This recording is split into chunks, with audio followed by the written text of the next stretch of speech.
Dia 2, domingo, temos um horário de 9 às 14 horas e resolvemos criar um bloco chamado 99 não é 100, em busca da ovelha perdida. Oração, evangelização pessoal, louvor, com um trio elétrico. Precisamos de você como evangelista nas ruas de Belo Horizonte. A IPB está a caminho de se tornar a PCUSA.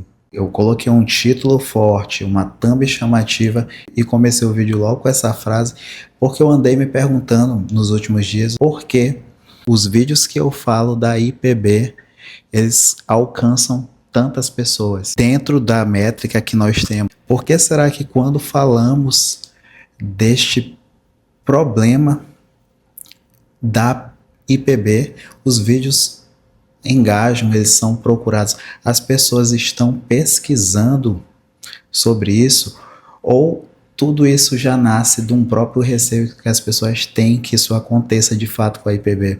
O que, por um lado, eu já vejo como positivo, porque se as pessoas estão preocupadas com isso ou estão pesquisando, é porque existem ainda muitas pessoas que querem manter a confessionalidade dentro da IPB. Vamos refletir mais sobre alguns problemas que temos que combater para que a IPB não perca a sua essência reformada e a sua confessionalidade. Você gosta do nosso conteúdo, você já vai deixar seu like porque confia que é relevante.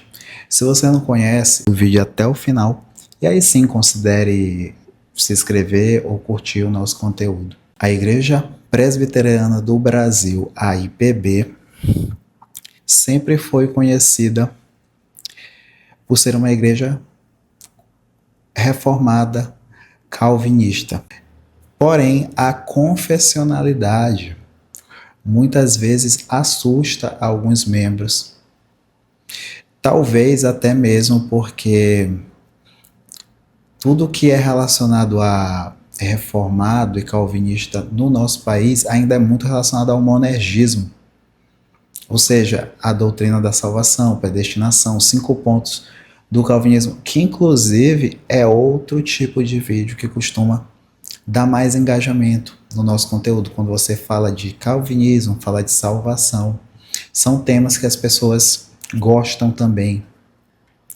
Só que a IPB, pelo menos na teoria a princípio, ela não deveria estar limitada à predestinação, à soteriologia, ao monergismo, mas à própria confessionalidade.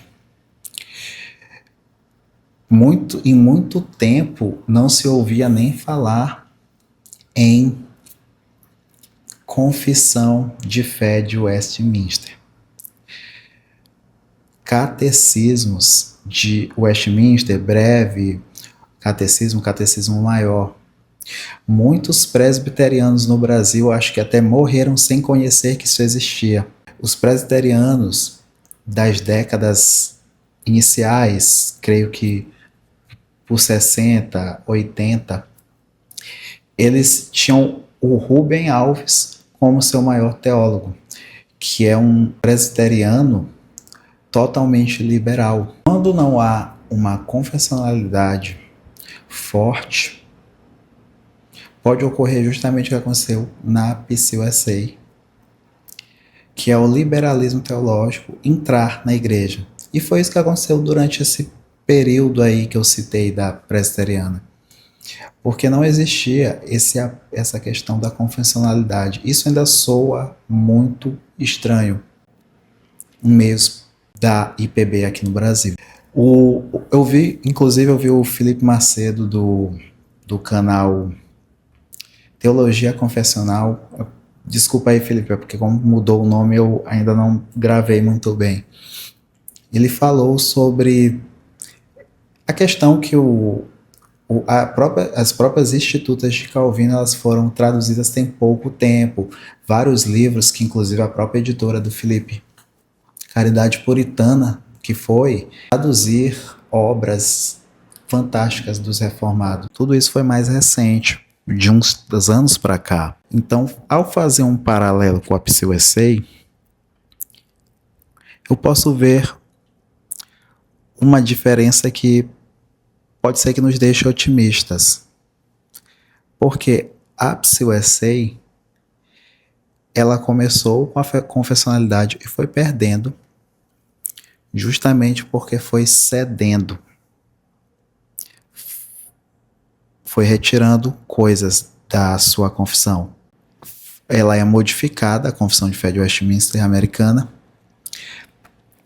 e também achou a necessidade de incluir capítulos como capítulos sobre o Espírito Santo, capítulos também sobre que tirou o magistrado civil, que deu margem a seitas se desenvolverem lá, como o mormonismo. Outra coisa foi um capítulo incluindo o amor, que deu margem para que hoje em dia a igreja seja chamada inclusiva, né, e inclui aspectos liberais em sua teologia. E quando eu olho para a IPB, que começou com esse liberalismo do Rubem Alves e muita questão já liberal, a gente tira pelo Caio Fábio, né, que era um pregador presbiteriano. E hoje eu já vejo que o pessoal está querendo a confessionalidade, está voltando para a confessionalidade, está querendo os documentos originais da Assembleia de Westminster, que inclusive, se você quiser participar do financiamento coletivo dos 10 documentos originais da Confissão de Fé de Westminster, eu vou deixar na descrição. Então talvez o que esteja acontecendo na IPB possa ser o contrário. Nós estamos indo atrás da confessionalidade, porém temos que ter alguns sinais de alerta. Para isso vamos ver o que aconteceu na igreja americana, para a gente fazer esse paralelo das red flags, desses sinais de alerta que a IPB tem que ter para não cair no mesmo problema. O primeiro sinal foi a flexibilização confessional. São essas alterações que ocorreram na Confissão de Fé de Westminster americana, que eu falei no início do vídeo, deixando ela mais palatável. Quando a confissão deixa de ter autoridade, a identidade reformada também desaparece junto. O segundo sinal de alerta é o desconhecimento dos próprios padrões de fé de Westminster. Mais uma vez, eu também disse no início que muitos membros da IPB nunca leram qualquer documento dos padrões de fé de Westminster, nem o Catecismo Breve, nem o Catecismo Maior, a Confissão de Fé de Westminster. E, com certeza, muitos presbiterianos do passado já estão com o Senhor agora e nunca sequer ouviram falar dos padrões de Westminster. Muitos líderes não ensinam o catecismo em suas igrejas. Aí a gente vê aí bloquinho de carnaval, culto de libertação e bizarrices desse tipo. Pragmatismo substituindo doutrina e culto sem exposição fiel da palavra. Uma igreja que se diz presbiteriana, mas não segue uma confessionalidade, ela é somente uma igreja sabor reformada. Mas não tem nada de reformada, não tem nada nem de presbiteriana, no fim das contas. O próximo sinal de alerta é sobre a adaptação cultural. Exemplos que temos disso, e eu não vou deixar de citar os nomes aqui não. Foi justamente esse bloco de carnaval organizado pela 8ª Igreja Presbiteriana do Brasil, liderança daquele pastor lá que vocês conhecem, divulgando como um evangelismo, uma ação cultural. Mas a igreja ela não deve copiar a cultura, e sim confrontá-la à luz da palavra. O que vocês acham desse bloco de carnaval na 8ª Igreja? Outro sinal de alerta é linguagem cada vez mais próxima do neopentecostalismo. O neopentecostalismo é uma seita. Inclusive, ela é considerada pela própria IPB, em seus documentos oficiais. O neopentecostalismo é sim considerado seita, precisando dessa forma que a pessoa que vem de uma dessa igreja tenha que passar pelo batismo para sua profissão de fé e batismo na igreja presbiteriana. Porém, a igreja presbiteriana acho que é de Londrina, daquele pastor lá também que vocês conhecem. Tem uma programação chamada Noite da Libertação. Essa noite de libertação já tem um nome sugestivo, igualzinho desses meios neopentecostais aí, trazendo aquela ideia de campanha de libertação, de triunfalismo e com certeza também equiparada à teologia da prosperidade. É um absurdo e muito triste você ver uma igreja que se diz presbiteriana fazendo isso, porque a tradição presbiteriana sempre foi marcada pela centralidade da palavra. Porém, para agradar o mundo, esses tipos de pessoas aí, de líderes, eles dão ênfase à experiência como os pentecostais e como os neopentecostais fazem. A libertação, campanhas, eventos grandiosos, parede preta, e tomam todas essas igrejas modernas mesmo, né? Nesse estilo aí, parede preta, estilo neopentecostal, estilo church, usam isso como modelo. É um modelo, na realidade, empresarial. Continue no vídeo que o próximo bloco é extremamente polêmico. E a gente vê o quê? Pastores muito conhecidos, muito badalados, como Hernandes Dias Lopes, que é querido por todos, em eventos neopentecostais, indo em podcast, jogar conversa fora, como quando ele foi no Primo Pobre, na mídia secular. E o Primo Pobre, né, que, diga-se de passagem, ele também se diz cristão, se diz evangélico, mas que assim, nada contra o conteúdo dele é até bom em um certo nível, mas o cara só fala de dinheiro. Inclusive, quando ele perguntou lá para o pastor Hernandes sobre prosperidade bíblica, o pastor Hernandes ainda, mesmo que ele seja um calvinista gente boa, ele ainda tentou ali levar para o lado mais bíblico mesmo da prosperidade, o que o Primo Pobre não gostou, né? Ele queria uma resposta mesmo ali triunfalista, uma resposta neopentecostal, né? Isso que é a verdade. Mas é isso, esses pastores, eles vão para esses lugares, eles ficam lá, se misturam, passam pano, vão numa igreja pregar, numa igreja neopentecostal, entende?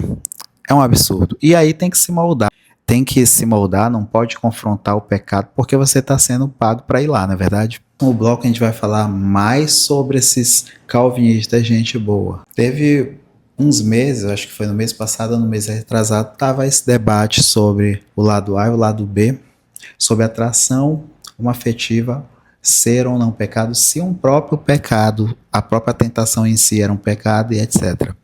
Ao que o próprio pastor Augusto Nicodemos, que também um vídeo que tem o Augustus, também ele costuma engajar. O Augustus, ele não seguiu a ideia reformada, a linha reformada, como ele não segue em muitos outros assuntos bíblicos. Inclusive, se você quiser que eu fale mais sobre isso, faça um vídeo especificamente sobre as posições não reformadas, calvinistas, não confessionais do pastor Augusto, você deixa aí o comentário, né, para eu saber se realmente vocês estão querendo saber, estão com essa curiosidade. Toda a questão da tradição, da confessionalidade, da linguagem, ela é abandonada para se aproximar do que é agradável à cultura. O que é agradável até à cultura evangélica, evangelical. O próximo bloco é o pastorado feminino. A igreja presbiteriana de Pinheiros, já fiz até um vídeo nisso, ela colocou a pastora Ana Paula Valatão em um evento. Não é... E assim, a igreja de Pinheiros também é uma outra igreja presbiteriana que faz um grande desserviço ao presbiterianismo brasileiro. Uma igreja totalmente... O próprio pastor Arival, ele faz declarações absurdas, né? Como tudo isso para passar pano, para ficar bem na fita, né? E levou lá a Ana Paula Valadão. E tem um vídeo mais completo sobre isso, sobre Ana Paula Valadão lá, sobre o Mulheres Podem Pregar, que também é outro vídeo que traz questão de IPB, traz fala do pastor Hernandes. E mais uma vez, vocês gostam muito de vídeo assim. O próximo sinal de alerta é da pressão cultural sobre a ordem da igreja. Então aí começam esses temas aí sobre ordenação feminina. Há uma grande pressão, toda vez isso é levado ao Supremo Concílio. Todas as vezes existe um movimento feminino aí da IPB à frente disso, né? Para que haja essa mudança. E isso aconteceu na PCUSA, né? Que além de abrir pastorado feminina, abre para qualquer tipo. É uma igreja inclusiva, né? A PCUSA. Vocês sabem muito bem como é que é. E assim, o que serve aqui para encerrar esse vídeo é dizer que todos esses sinais de alerta eles chegaram primeiro na PCUSA. E muita gente pensava que não ia haver mudanças. Não vai acontecer. Como eu ouvi, né, quando eu fiz o vídeo justamente sobre também a carta que é enviada ao Supremo Concílio, sobre o pastorado feminino, as pessoas até comentam, não, isso não dá nada, todo ano tem isso. Mas isso era exatamente o que diziam lá na PCUSA. E acabou acontecendo. Mas não por conta da Bíblia, não por conta da confessionalidade, mas sim por conta de pressão da cultura. Você acha que a IPB já virou PCUSA? Deixe nos comentários. E se você gostou do conteúdo, agora sim você pode deixar o seu like, se inscrever. E o convite final que eu quero te fazer é para você assistir esse vídeo.